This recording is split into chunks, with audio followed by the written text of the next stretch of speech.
All right, hi everyone. Welcome to Believe in Bills. I'm Adam Benini, WGRZ-TV, Sports 25 Buffalo. Sal Mayorana, the Rochester Democrat and Chronicle, with the Bills thankfully set to close out the preseason Saturday night on the road at Tampa Bay.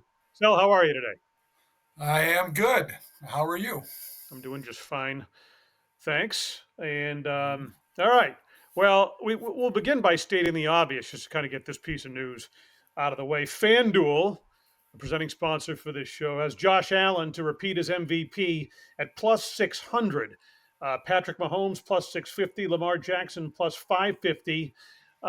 So no surprise with this, the third and final preseason game, as they have with the previous two, that they're going to keep Josh out of action. Yeah, I don't know why Patrick Mahomes is the second front runner for MVP. I don't get that. I mean, it's Josh Allen's league and Lamar Jackson, and why is there so much love for Patrick Mahomes? Can you explain this to me? No, I You're can't. Mr. But You're then Mr. again, FanDuel now. Let me know why. Why would I put a bet on Patrick well, Mahomes? I mean, there's history, right? Okay. There's history and success to consider, obviously.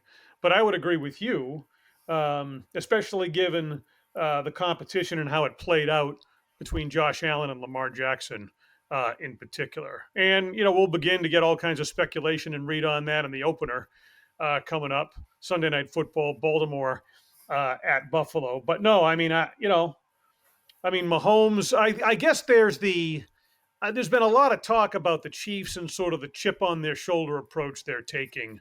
And, Okay. what the heck do you make out of that, right? What What does chip that do they amount have to? on what chip do they have on their shoulder when they've been in the Super Bowl like 25 years in a row? What possible chip could they have on their shoulder?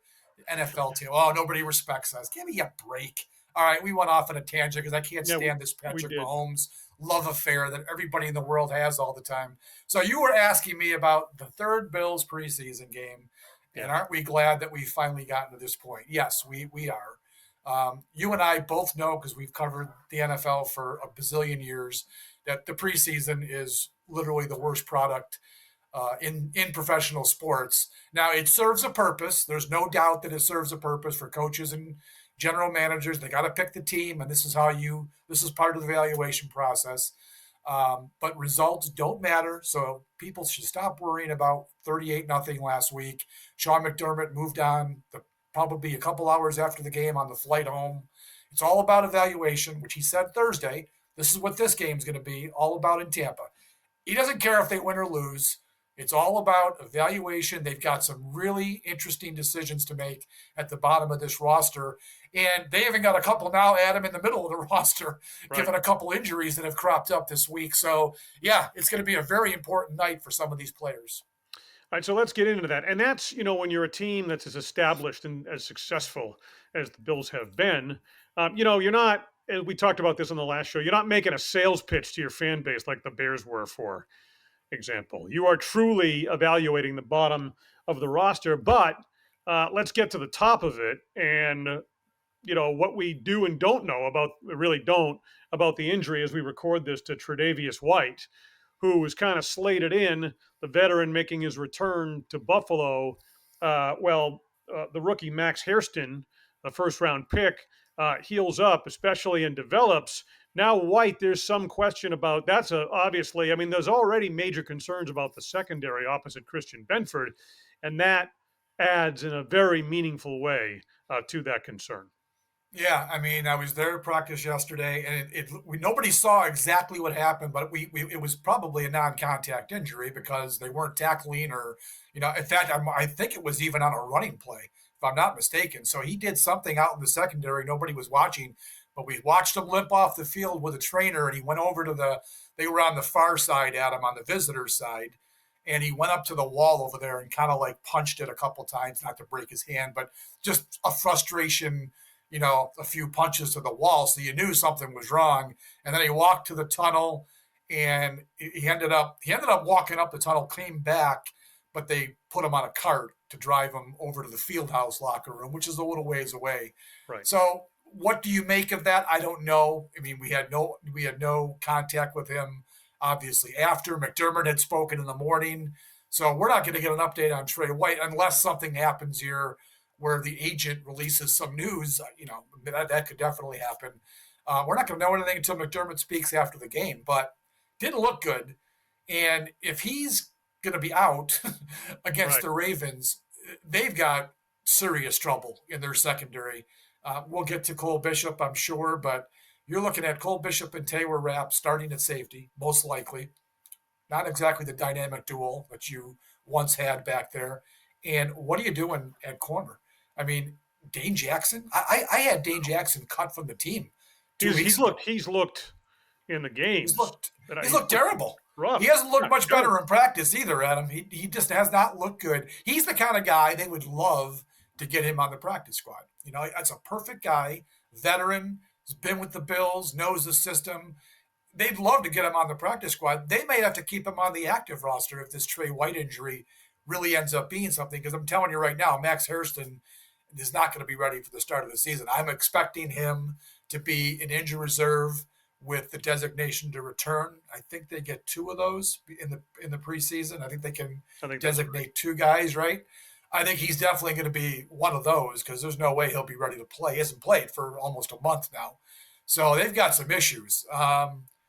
Asante Samuel was reportedly in Buffalo the other day. Don't know what happened there.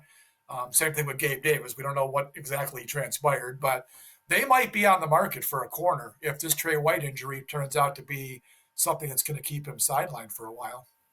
Yeah, and when you factor in the safety position that you've already mentioned, Cole Bishop and Taylor Rapp, two guys that struggle to stay healthy, right? Yep. And that haven't had sufficient time, and Sean McDermott to be the first to admit that and point to it.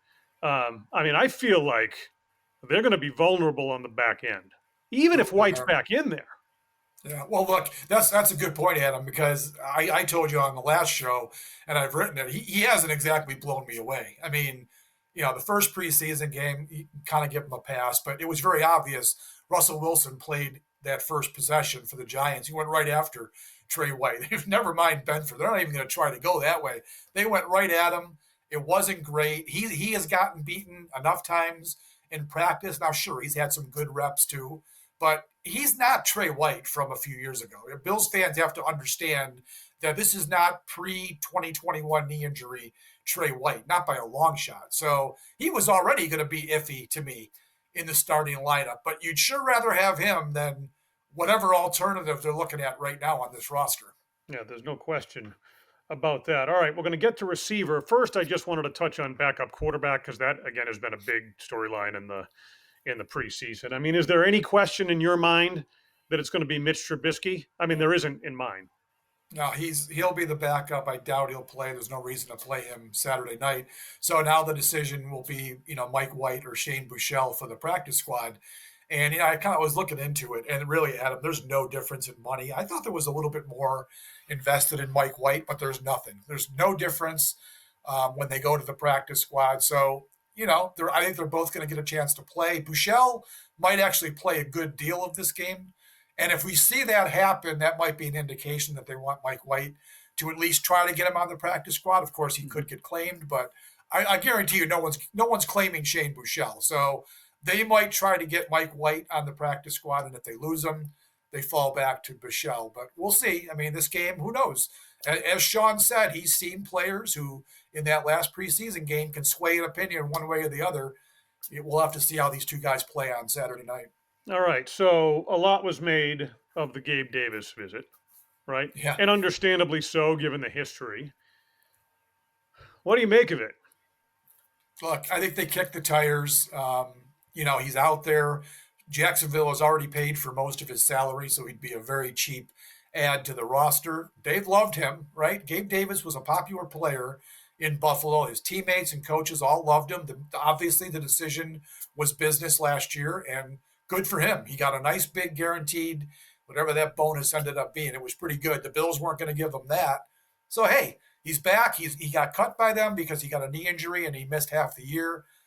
I don't know. I mean, we'll see. I think they've got enough traffic at wide receiver Right. right now, but they're also at a spot, Adam, where maybe they're just not comfortable with some of these guys, and maybe they know what Gabe Davis can do for them. We haven't heard anything yet. That's an indication that maybe they're not going to do anything with him. But again, we'll see if they get some injuries in this game coming up. I could definitely see Gabe Davis being back in Buffalo. Sure. All right. So that moves us to the receiver position, which is another area that we've paid particular attention to. And Shakir, Coleman, Josh Palmer, right? But beyond that, I mean, there's the Curtis Samuel issue and question. There's financial salary cap implications associated with that. And then what happens? A lot of enthusiasm for Tyrell Shavers, right? But strength is versatility as you move down the depth chart at the receiver position. Yeah. Special teams comes into play, and you and I talking about it and reading some of your work in the Rochester Democrat and Chronicle. I mean, does Chenault have the edge here? I think Chenault, from a special teams perspective, could be the guy that pushes Shavers off the roster. Look, I've come around on Elijah Moore. I like Elijah Moore a lot, but it hasn't been the cleanest of the two drops last week. But he has gotten a lot of first team reps with Josh Allen. Now, obviously, with Shakir being out, that's helped him. But he's gotten a lot of time with that first group, so you got to feel like they feel pretty good about him. And you also think about Shakir with that high ankle. Moore would be the perfect reserve if Mm-hmm. Shakir were to tweak that again. They're very similar players. So I think he's locked in at 4. So the issue is going to come down to, do they keep 5 or 6? If they keep 5, I think Chenault's got a chance because they've used him on all the core 4 special teams. They want him, if it's possible, to become the return man. And if he can do that, plus play the coverage units, that's a tough guy to let go of your roster. They can't, in my opinion, Adam, they can't keep Brandon Codrington on the Right. roster just to be a return guy. He's completely useless in every other phase. Doesn't play any other special teams, so nothing on the coverage units. He returns kicks, and he can't play defense. He's completely unplayable on defense. So to me, you can't waste a roster spot on that. If Chenault can come in and be the return guy, and also they could use Elijah Moore too. Moore could be a return man. Maybe Chenault can do kickoffs. Moore could do punts. I could see that happening maybe. And then the question is Curtis Samuel. I mean, if they keep 5, it's, to me, it's down to Chenault and Samuel.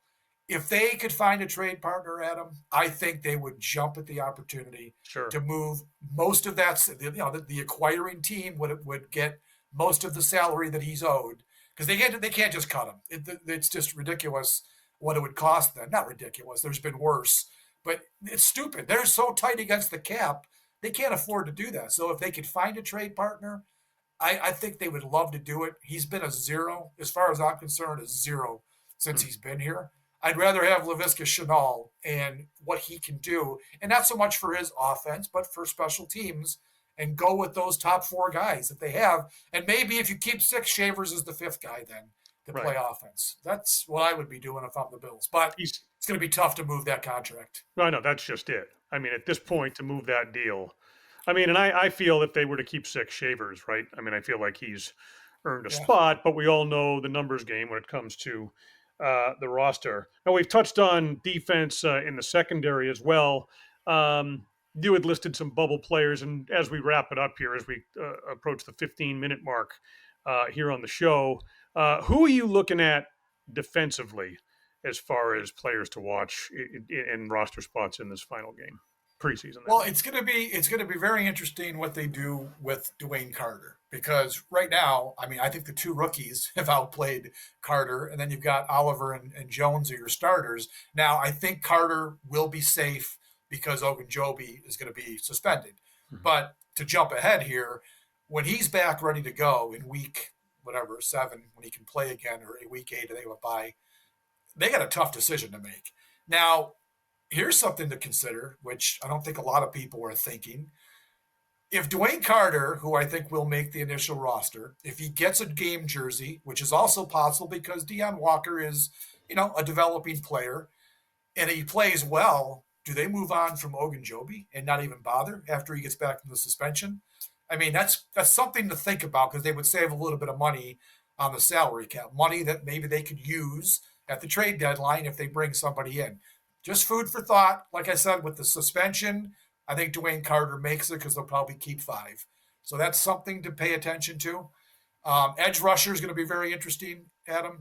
I think because Hoyt's going to be on suspension. I think Right. Javon Solomon and Landon Jackson both make the team, but it'll be interesting to see who's going to get a game jersey on Sunday because neither guy has really stood out. I think Landon Jackson, as a rookie, has really kind of struggled so far, so you might see Solomon. So this game could be very influential on what happens game jersey wise early in the season.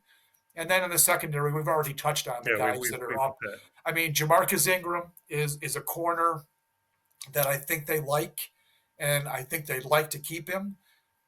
We'll see. Maybe the Max Hairston and Trey White injuries get him a roster spot. It's possible.